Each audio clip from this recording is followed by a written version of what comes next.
Dans le cadre de l'université d'été, j'ai été invité pour parler de mon expérience de marche en solo de Gand, ma ville natale, jusqu'à Jérusalem.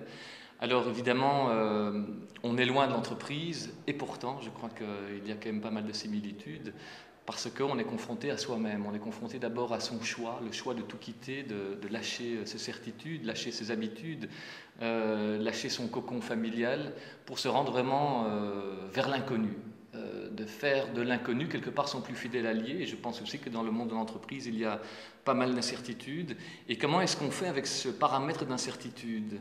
Et ce qui est curieux, c'est que chemin faisant, eh bien, quelque part, cette incertitude, ça devenait presque mon seul paramètre connu, parce qu'au fur et à mesure que je lâchais mon monde connu, j'allais vers cet inconnu. Et je savais que j'allais vers cette incertitude. Et finalement, le fait de me rendre familier avec cette incertitude, eh bien, je me sentais de plus en plus à l'aise en traversant des régions que je ne connaissais pas. Alors on rentre évidemment dans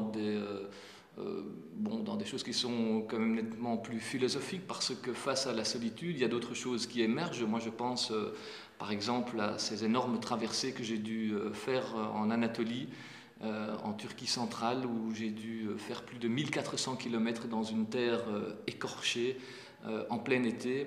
Et là, effectivement, il n'y a plus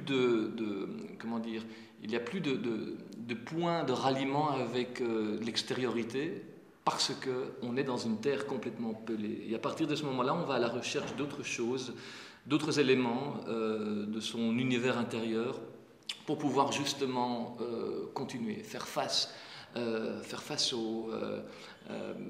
aux prérogatives de la solitude, aux prérogatives de trouver à chaque fois une solution à un problème qui émerge. Et bien là, ce qui est fabuleux, c'est que quand on lâche prise, quand on fait confiance, eh bien, les solutions émergent. Je me souviens comme ça, alors que j'étais au milieu du haut plateau d'Anatolie, à un certain moment, j'ai vu que ça n'allait plus du tout et je me disais, si je tombe ici, eh bien, je suis un homme mort. Et au moment où j'étais à genoux, je croyais que c'était vraiment terminé pour moi, j'ai entendu au loin le chant du muezzin. Et je ne savais pas si j'étais en train de rêver ou pas. Et finalement, je me suis redressé. Et lorsque je suis arrivé à proximité d'un village qui n'était même pas répertorié sur une carte, j'ai rencontré un homme qui m'attendait vraisemblablement là-bas. Il m'a fait signe de le suivre et il m'a invité à prendre place à sa table alors que j'étais épuisé. Alors, il m'a donné à boire et à manger. Une fois que j'étais rassasié, cet homme m'a avoué que c'était le muezzin du village. Et il me racontait qu'il y a 3 ans de cela, son fils s'était suicidé.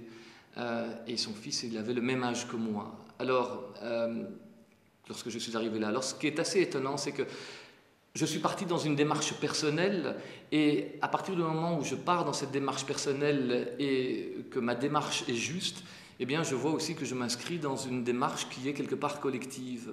Parce que chemin faisant, j'ai rencontré énormément de personnes qui me demandaient de marcher pour elles aussi, parce qu'elles étaient dans l'incapacité de faire ce que je faisais pour des questions de famille, de travail, etc. Et donc, ce qui est extraordinaire, c'est qu'à partir du moment où on est dans une démarche qui est juste, eh bien qui est juste pour soi, on rentre aussi dans une démarche qui est collective. Alors, évidemment, il y a beaucoup de parallélismes à faire avec le monde de l'entreprise, mais le plus grand parallèle que je pourrais faire avec le monde de l'entreprise, c'est d'amener de l'ouverture là où il y a de la rigidité, et amener aussi de la nuance, amener de la curiosité, amener de la relativité par rapport à des choses qu'on croit immuables.